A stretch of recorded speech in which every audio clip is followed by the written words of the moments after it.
This is your News Now Sports.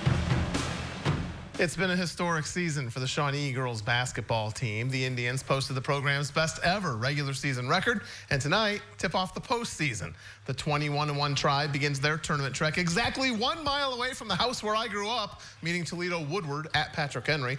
Opening quarter, CC Worsham picks up the loose ball and it's full steam ahead, stopping and popping at the other end. Shawnee goes up by 2 early. Then Worsham finds Grace Freiberger behind the arc, and the sophomore hits the 3. The Indians extend their lead to 5, and then they get out and running. Zoe Best all the way to the rack for the layup. This is just a mismatch of epic proportions tonight. Best now steals the ensuing inbounds pass and gives to Freiberger for the bunny. Shawnee rolls 64-17.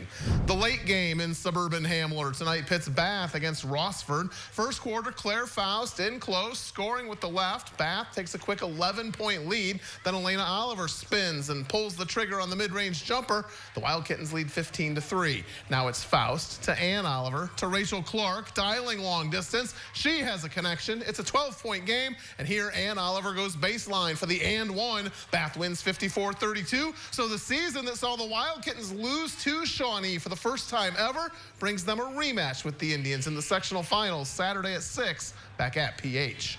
Division III sectionals at Lincoln View. Spencerville and Allen East face off for the second time in 9 days. The Bearcats won at home last Monday. First quarter, Savannah Brooks attacks the basket and lays it in. The sophomore scores 16. The Mustangs take a 6-point lead. Late in the frame, it's Lillian Goki taking the rock to the rack. For the Bearcats, they pull within 15-11 after 1. Second quarter, Brooks to Aubrey Young for the layup in transition. The Allen East lead grows back to 6, but at the other end, Heidi Keller takes it from the top of the key all the way to the hoop. Spencerville wins 59-51. They'll play their arch rivals from Jefferson on Saturday at 5:30 back at Lincoln View.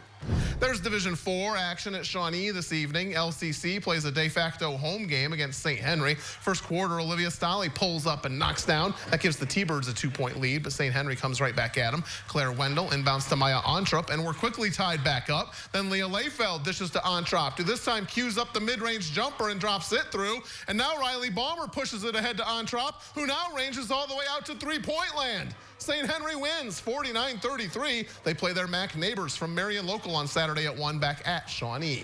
The late game at Lappin Gymnasium tonight sees Parkway tangle with Ada. Third quarter, Parkway turns it over and Ada makes them pay. Courtney Sumner goes the distance. She scores 17, and the Bulldogs have their first lead up 24-23. Now Selena Jordan gives to Olivia Burkhart, and the sophomore sinks 3 of her 13. Ada's up 3. They push it to 6, but Adria Miller saves this over her head right to Emery Knittel, who steps back and buries the tray. Then Gabrielle Stober beats the third quarter buzzer with the layup. Her game high 21 puts her at 994 for her career. Parkway wins 45-39. They'll play New Bremen on Saturday at 3 at Shawnee.